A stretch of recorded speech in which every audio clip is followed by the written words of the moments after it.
অনেক। চন্দ্রমা বসবা নাকি একবার? নরম আছে কিন্তু, আসো বস। হ্যাঁ নিজের কিন্তু অফিসার অফিসার লাগতেছে একদম। কি সুন্দর অফিসে চাকরি করে আমার বৌমা। দারুণ। আমরা এখন থেকে মাঝে মধ্যে কেউ আসবো না? একদম একদম পিকনিক পিকনিক, আমরা একদম পিকনিক। দাঁড়া আপনারা, হ্যাঁ এখানে বিশৃঙ্খলা বসে আছেন, টাকাতে আসছেন আপনারা। আরে কি বলে, এত করে ধমকায় কথা বলে, আমার বৌমার কাছে আসছি।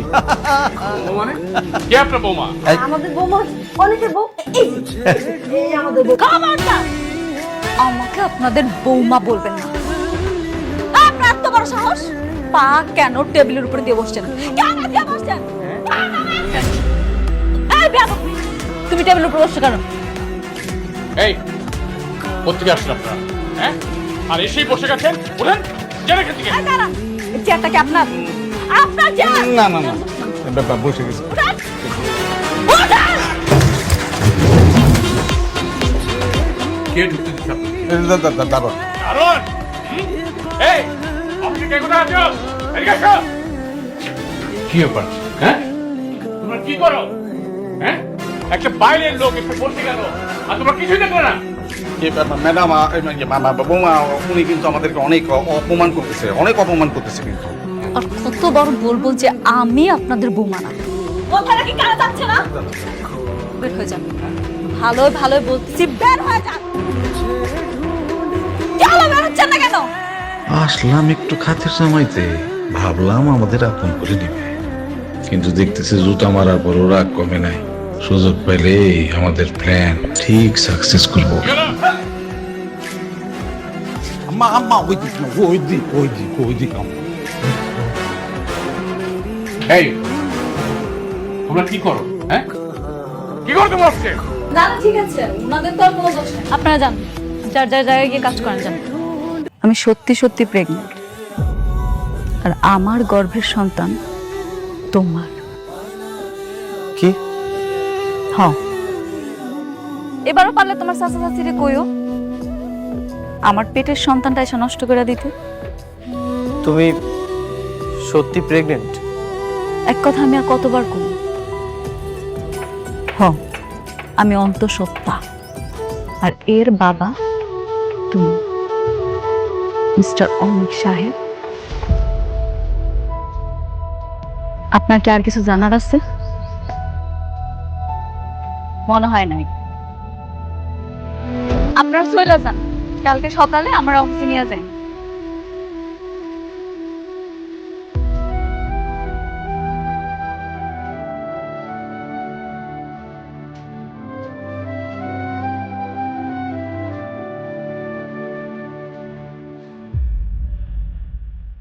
আগের বাচ্চাটারে শান্তার মা মিলা কিন্তু পেটের মধ্যেই নষ্ট করে দিচ্ছে, কিন্তু এই বাচ্চাটার কি হবে? এই বাচ্চাটা যদি জন্ম নেয় তাহলে কিন্তু অসুবিধা আছে। আরে তুমি বুঝতেছো না কেন? এখন তো দুজনের মধ্যে আগের মতো ভালো সম্পর্ক নাই, তাহলে খামাখা বাচ্চাটা নষ্ট করার দরকারটাই কি? বেশি বুঝো মহিলা, যদি বাচ্চা হয়ে যায়, সেই বাচ্চার কারণে যদি তার মধ্যে একটা ইন্টিমেসি বাইরে যায়, তখন কি করবা? আমার এই যে এই বাবাজির হাতে যে কাজটা আছে, সেটার কি হবে বুঝতে পারতেছো? আপনি ভালো কথা বলেছেন। সন্তানের জন্য যদি ওরা আবার দুইজন এক হয়ে যায়, আমার কাজটা যদি ও অনেককে দিয়ে দেয়, তাহলে তো আমি রাস্তার পথে হয়ে যাবো। একদম। আর সেই জন্যই আমাদের এমন একটা প্ল্যান করতে হবে যেন তাদের মধ্যে যে সম্পর্কটা আছে, মানে খারাপ সম্পর্ক, সেটা আরো খারাপ যেন হয়, কোনোভাবে যেন ভালোর দিকে না যায়। কিন্তু সেটা কিভাবে? I have a plan. সেটার জন্য আমাদেরকে শুধু একবার অনেকের বাড়িতে যাইতে হবে। সেখানে গিয়ে কি করবেন আপনি?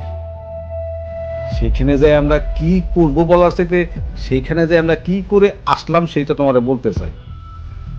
তবে বাবাজি, চাচার উপরে ভরসা রাখো, আমি তোমার ভালো বই মন্দ করব। I trust you uncle.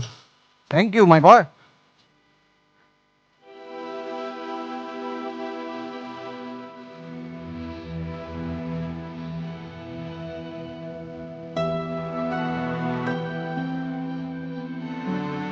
কি ব্যাপার, অফিস থেকে এসে এখানে বসে আছো কেন? এমনি। মেঘলার কি খবর? ও কি সত্যি সত্যি মা হতে চলেছে?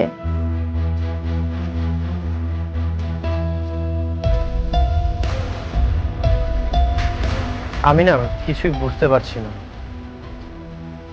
মেঘলা বললো প্রেগনেন্ট। মেঘলা বললো ও প্রেগনেন্ট, তাই না? তার মানে ঠিকই তোমাদের ভিতরে ভিতরে সম্পর্ক রয়েছে। শুধু আমাকেই সান্ত্বনা দিয়ে বলেছো তুমি ওর সঙ্গে সংসার করবে না, ওকে ডিভোর্স দিবে। আসলে তুমি ওর সঙ্গেই চলে যাবে, আমি বুঝতে পেরেছি। আশ্চর্য, তুমি আমাকে ভুল বুঝতেছো। মেঘলা আমাকে বলেছে ও প্রেগনেন্ট। আমার কাছে মনে হচ্ছে এই সব কিছু মিথ্যা সাজানো নাটক। এখন ও যদি ওর সন্তান নিয়ে তোমার সঙ্গে থাকতে চায় তখন কি করবে? ও থাকতে চাইবে না। বৃষ্টি, তুমি শান্ত হও, কোনো একটা ব্যবস্থা করছি। একদম চুপ, কোনো কথা বলবে না। আসলে তুমি আমাকে ঠকাচ্ছ। দোষটা আসলে আমারই কপাল পোড়া। এই পোড়া কপালে যাই ভাবি তাই পুড়ে ছাই হয়ে যায়। বৃষ্টি, তুমি শান্ত হও। কি রে মা, কি হয়েছে? ভাগাভাগি করছিস কেন? বাবা জানো, ওর প্রথম স্ত্রী প্রেগনেন্ট। কি বলছিস? অনেক বৃষ্টি যা বলছে তা কি সত্যি? বাবা, মেঘলা বললো ও প্রেগনেন্ট। সঠিক আমি কিছু জানি না। আমি আগেই ভালো ছিলাম বাবা, সিদ্ধান্ত নিয়েছিলাম কোনোদিন বিয়ে করব না। কেন যে ওকে বিয়ে করতে গেলাম, আমার পুরো জীবনটা নষ্ট করে দিয়েছে। প্রত্যেকটা মুহূর্তে ও আমাকে ঠকাচ্ছে বাবা। না না বৃষ্টি, এসব তুমি কি বলছো? আমি তোমাকে ঠকাচ্ছি না, তুমি আমার উপর বিশ্বাস রাখতে পারো। মা, তুই মাথাটা ঠান্ডা রাখ। হ্যাঁ, আরে কোনো কিছু হবে না, আমি তো আর সাথে আছি, তাই না? মা প্লিজ একটু মাথাটা ঠান্ডা রাখা। আর অনেক, আমার মেয়েকে যে তোকে অনেক বিশ্বাস করে, অনেক ভালোবাসে। সো আমার মেয়ে যা চাচ্ছে তুমি সেইভাবে চলবে। যদি এদিক সেদিক হয়, আমার কিন্তু ভয়ঙ্কর রূপটা তুমি দেখতে পাবে।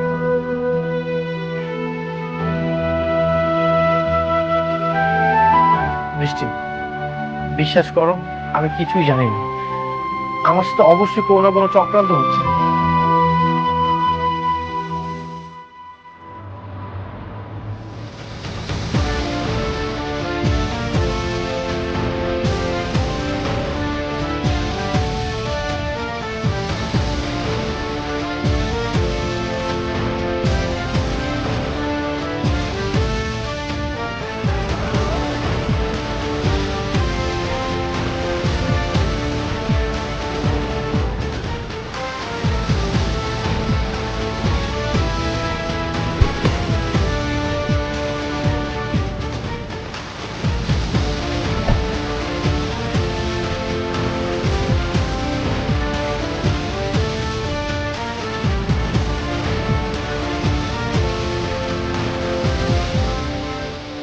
আসসালামু আলাইকুম ভাবি, কেমন আছেন আপনি?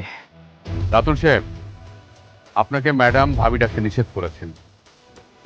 আপনি আজ থেকে ভাবি ডাকবেন না, ম্যাডাম ডাকবেন। ও সরি। অনেকের কাছে আমি যে মা হইতে যাইতেছি এই কথাটা কে কইছে? আমি বলছি, অনেক যতই খারাপ মানুষ হোক, কিন্তু আমার কাছে মনে হয়েছে যে হাজার হলেও তো ও আপনার সন্তানের বাবা। তাই আমি ও বন্ধু হিসেবে ওর কাছে মিষ্টি নিয়ে গিয়েছিলাম, কিন্তু ও তো আমার সাথে খারাপ ব্যবহার করলো। আপনার আমি কতবার বলছি আপনি আপনার কাজে কাজ রাখবেন, আপনি আমার কোনো কথা শুনেন না। আপনি কাজটা মোটা ঠিক করেন নাই। অনেক মনে হয় কিছু জানতো না, তাই না? আপনি ওকে কিছুই জানান না। না, আমি জানাই নাই, আর আমি জানাইতেও চাই নাই। আপনি এইবার বলছেন বাচ্চা গেছেন, পরের বার যদি বলছেন না আপনার কিন্তু খবর আছে। রাতুল সাহেব, আপনাকে যে কাজটা দেওয়া হয়েছে সেটা মনোযোগ সহকারে করেন।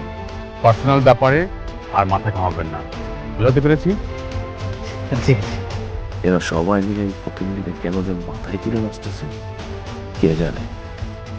এমন ভাবসাব করে যেন ও কোম্পানির মালিক। চলেন ম্যানেজার সাহেব। চল ম্যাডাম।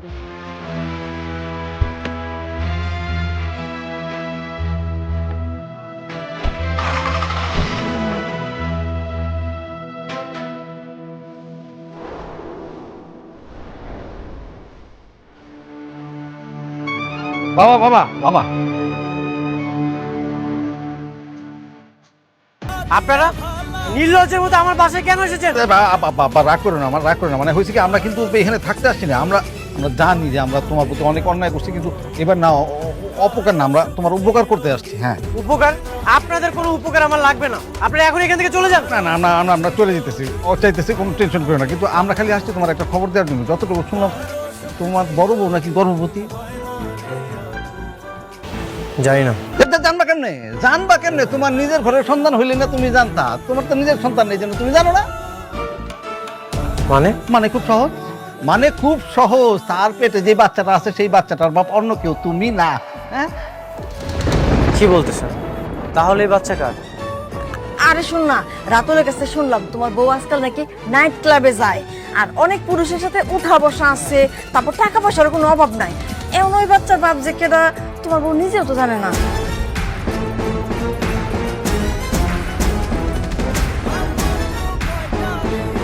তাহলে কি মেঘলা আমাকে ধোকা দিচ্ছে? অবশ্যই ধোকা দিচ্ছে। কান নাকার পাপ তোমার কান্দের উপর চাপা দিতেছে। শোনো বাবাজি, এত বড় কোম্পানিতে চাকরি করে, অনেক ছেলেদের সাথে উঠা বসা আছে, আবার বুঝো তাহলে বাচ্চার বাপ কেডা। হ্যাঁ,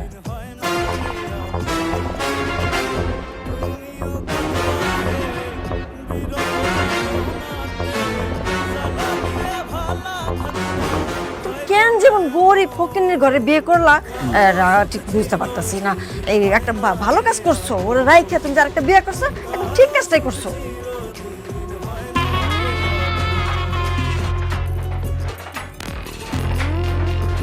বাবা তুমি কিন্তু শুকায় গেছো। তোমার নিজের প্রতি কিন্তু যত্ন নিও। মানে স্বাস্থ্যটা তো একেবারে খারাপ হয়ে গেছে। কে কি করলো তার জন্য তোমার নিজের উপরে তো অত্যাচার করা একদম ঠিক না।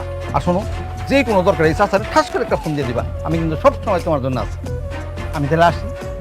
তোমার চাচা ঠিকই কইছে, ফোন দিও।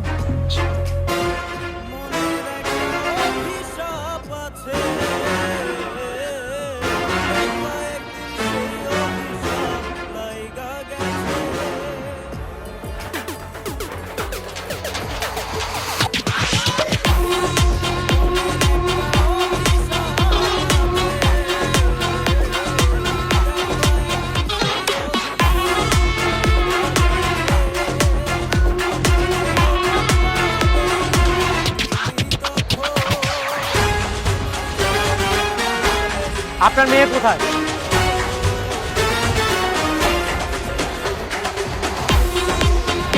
ওর সাথে আমার বোঝাপড়া আছে। মেঘলা, সামলা কথা কও। আমার বস্তিতে আইয়া তুমি আমারে অপমান করবা? তোমারে আমি ছাইড়া দেব? এমন মাইয়া আমি না। তুমি নষ্টামি করে বেড়াবা আর আমি তোমাকে নিয়ে কিচ্ছু বলবো না, এটা তুমি কল্পনা করলে কিভাবে? আমি তোমাকে আজকে ফাইনাল ডিসিশন জানাতে এসেছি। ফাইনাল ডিসিশন আমি জানিয়ে দেব। ডিসিশন? কি কি ডিসিশন তুমি দিতে চাও শুনি? আমি তোমাকে ডিভোর্স দিতে চাই। আমি তোমাকে ডিভোর্স দিয়ে আমার ভুল থেকে আমি মুক্তি পেতে চাই। আমি সেই দিনই বুঝতে পারছিলাম, যেদিন তুমি আমার চোখের সামনে টাকার জন্য আরেকটা মেয়ের বিয়া করে ফেলাইছো। আমি তোমার সেই দিনই মুক্তি করে দিছি। এইভাবে না, আমার অফিসিয়াল ভাবে মুক্তি চাই। আমাদের যে কাজে বিয়ে পড়িয়েছিল তাকে বলেন সব ডিভোর্সের পেপার রেডি করতে। আমি আপনাদের সাথে কোনো সম্পর্কই রাখতে চাই না। আমাকে ধ্বংস করার জন্য নিজের ইজ্জতটা ব্যবহার না করলেও পারত। তুমি যে এতটা খারাপ সেটা আমি কখনোই কল্পনা করিনি।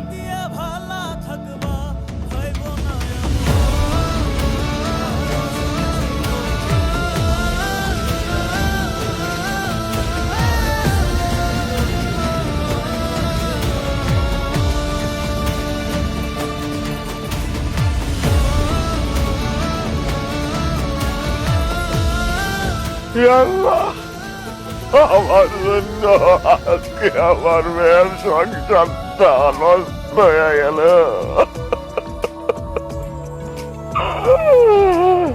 এই জন্য আমি দায়ী। আমার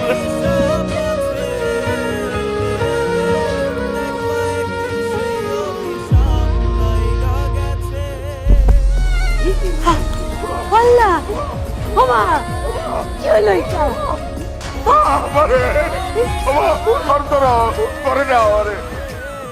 হ্যালো গাইজ, আজকের এপিসোডটা একদম অন্য লেভেলের।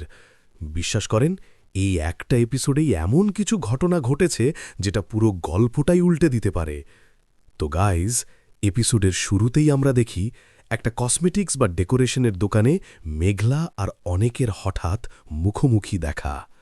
অনেক তখন তার নতুন স্ত্রীকে নিয়ে এসছে। হঠাৎ করে একটা শোপিস ঘোড়া তার হাত থেকে পড়ে গিয়ে ভেঙে যায়। ঘোড়া ভেঙে যাওয়া, এই ছোট্ট ঘটনাটা আসলে একটা বড় ইঙ্গিত। সম্পর্কটাও ঠিক এইভাবেই ভেঙে গেছে।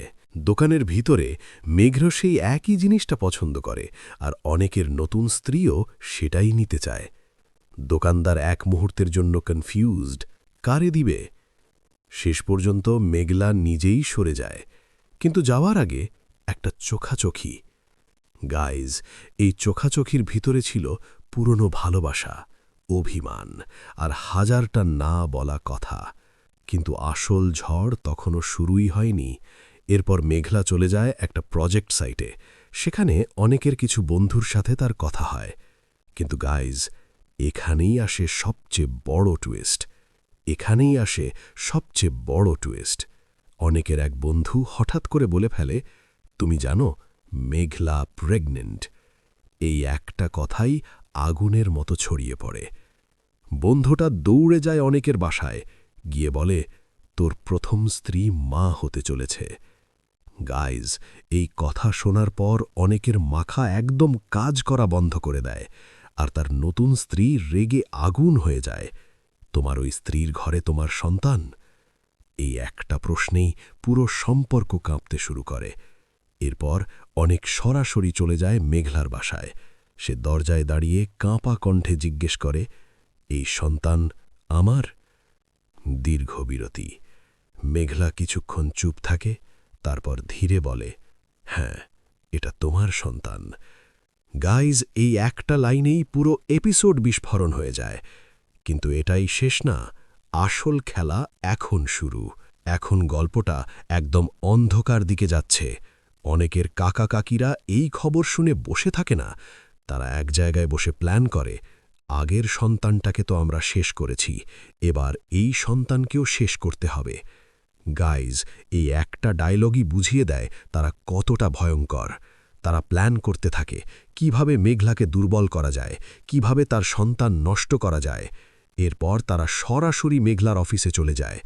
অফিসে হইচই শুরু করে, অপমান, চিৎকার, হুমকি। কিন্তু গাইজ, এইবার মেঘলা আগের মতো না।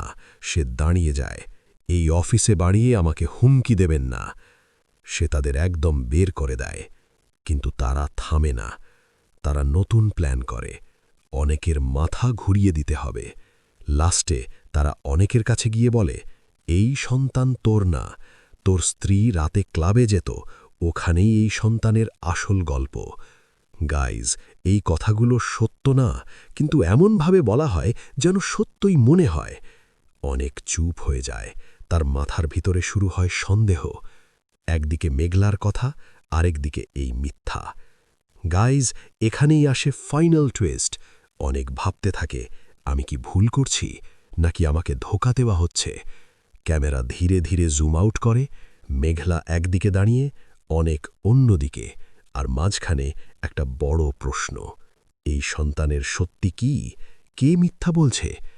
গাইজ, এই প্রশ্নের উত্তরই পরের এপিসোডে সবকিছু উল্টে দিবে। তো গাইজ, আপনি কি মনে করেন সন্তানটা আসলেই অনেকের, নাকি এর পিছনে আরও বড় রহস্য আছে? কমেন্টে অবশ্যই জানাবেন। লাইক দিন, সাবস্ক্রাইব করুন আর পাশে থাকুন, কারণ এই গল্প এখনও শেষ হয়নি। তার মাথা একদম ঘুরতে থাকে।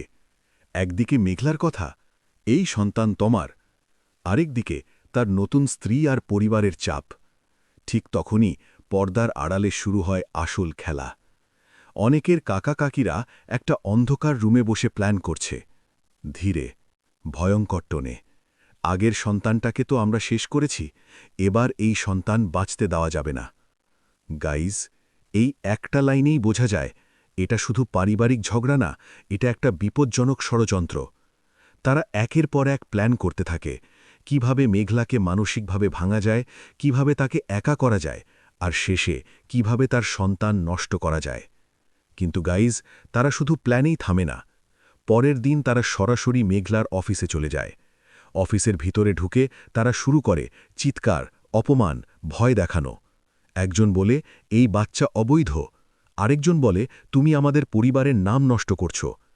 গাইজ, এই অপমান যে কোনো মেয়েকে ভেঙে দিতে পারে।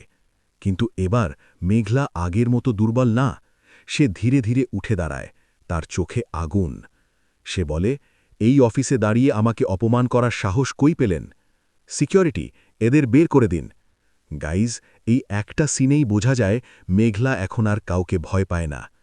কিন্তু খেলা এখানেই শেষ না। ধীরে, সাসপেন্সে তারা বাইরে গিয়ে নতুন প্ল্যান করে। সরাসরি আক্রমণ করলে হবে না, অনেকের মনটাই ঘুরিয়ে দিতে হবে। গাইজ, এটাই সবচেয়ে বিপজ্জনক প্ল্যান। রাতে তারা অনেকের সাথে দেখা করে, ড্রামাটিক টোনে। ধীরে ধীরে তার কানে বিষ ঢালা শুরু করে। তোর ওই সন্তান তোর না। দীর্ঘ বিরতি। তোর স্ত্রী রাতে ক্লাবে যেত, ওখানে কার সাথে কি করত তুই জানিস না। গাইজ, এই কথাগুলো প্রমাণ ছাড়া কিন্তু খুব বিশ্বাসযোগ্যভাবে বলা হয়। অনেক চুপ হয়ে যায়, তার চোখে সন্দেহ। ধীরে টোনে তার মাথায় ঘুরতে থাকে, যদি এটা সত্যি হয়, আমি কি প্রতারিত হচ্ছি? গাইজ, এটাই সেই মুহূর্ত যেখানে একজন মানুষ সত্য আর মিথ্যার মাঝে হারিয়ে যায়। বিরতি। এদিকে মেঘলা একা বসে আছে, তার হাতে রিপোর্ট, তার চোখে ভয়। সে জানে কেউ তার বিরুদ্ধে প্ল্যান করছে, কিন্তু কে? সাসপেন্স বাড়াও। হঠাৎ করে একটা অজানা নাম্বার থেকে কল আসে। একজন বলে, তোমার সন্তান নিরাপদ না। গাইজ, এই একটা কল পুরো গল্পকে আরও ডার্ক করে দেয়। মেঘলা ভয় পায়, কিন্তু ভেঙে পড়ে না। সে ধীরে বলে, যে আমার সন্তানের দিকে হাত বাড়াবে আমি তাকে শেষ করে দেব। ভারী টোনে এই লাইনটাই বলে দেয় এখন যুদ্ধ শুরু। শেষ সিনে অনেক একা দাঁড়িয়ে, মেঘলা একা দাঁড়িয়ে, আর মাঝখানে একটা অদৃশ্য দেওয়াল, সন্দেহ, ষড়যন্ত্র আর লুকোনো সত্য। ধীরে, রহস্যময়ী। এই সন্তানের আসল সত্য কি? কে সত্য বলছে, আর কে খেলছে এই নোংরা খেলা? গাইজ, এই প্রশ্নগুলোর উত্তরই পরের এপিসোডে বিস্ফোরণ ঘটাবে। তো গাইজ, আপনি কি মনে করেন? অনেক কি মেঘলাকে বিশ্বাস করবে, নাকি এই মিথ্যার ফাঁদে পড়ে যাবে? কমেন্টে জানাবেন। লাইক দিন, সাবস্ক্রাইব করুন আর পাশে থাকুন, কারণ এখনও সবচেয়ে বড় সত্যটা সামনে আসা বাকি।